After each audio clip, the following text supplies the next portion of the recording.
it's a pleasure meeting you, and I've heard a little bit about your story, and it sounds absolutely fantastic. We just have a few more questions I wanted to ask. So let's start off. Do you think you can just tell us about your situation, where your family was at the onset of the Second Afghan Civil War? When we were in Afghanistan, that was back in 1998. When we left Afghanistan, but before that, when I was born, we had a great life down there. We had our own house.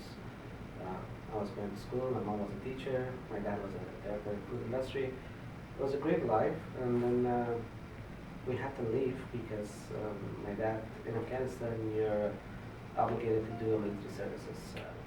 He got a call from my uncles that you gotta go because your name has came out and you're gonna be recruited.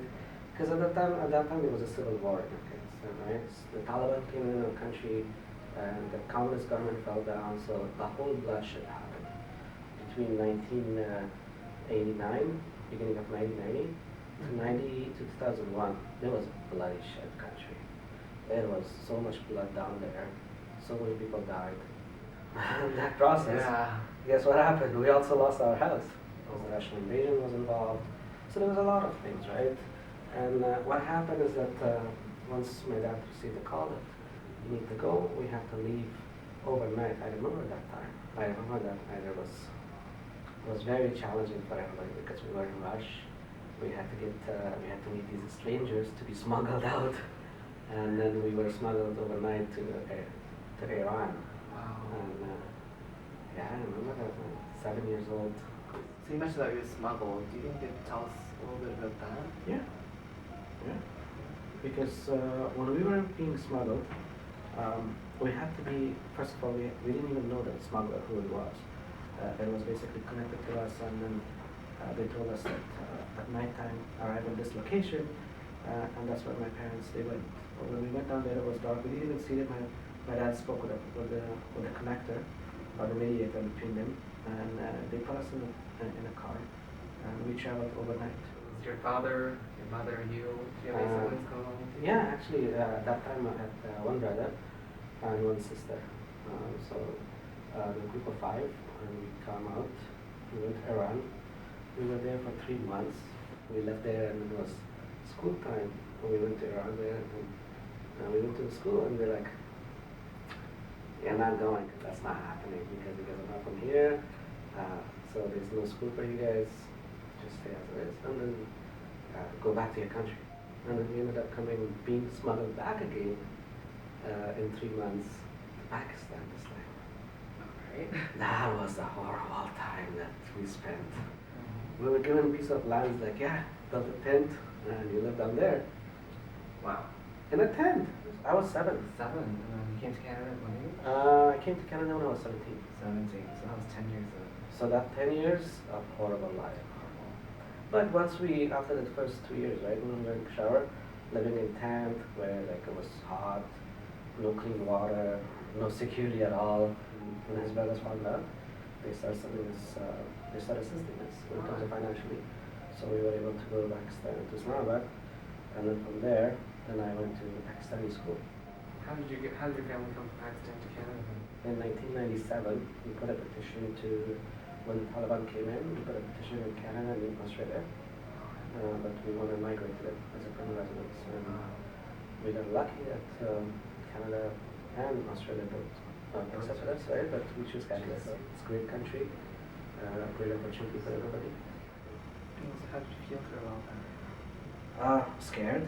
We didn't even know where we're going. Which city are we going to end up stopping for the night, or for the pit stops or anything else? And I was young. I was still scared as a kid, but I can imagine what my dad would have felt, because he wouldn't know, or we wouldn't know where we're going to be taken to.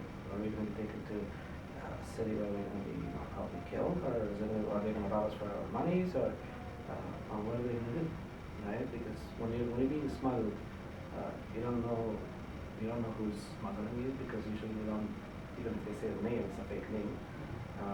And on top of that, they don't tell you the location where you're going.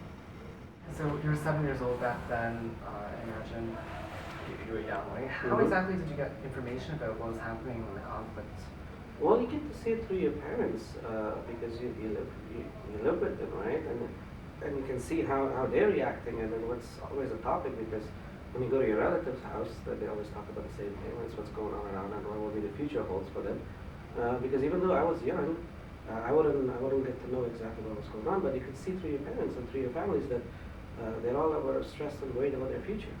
In Pakistan, so we used to read the news as I started getting education and getting to learn a few things. And yeah, we would follow the news, you would watch the TVs, and as well as all from your relatives.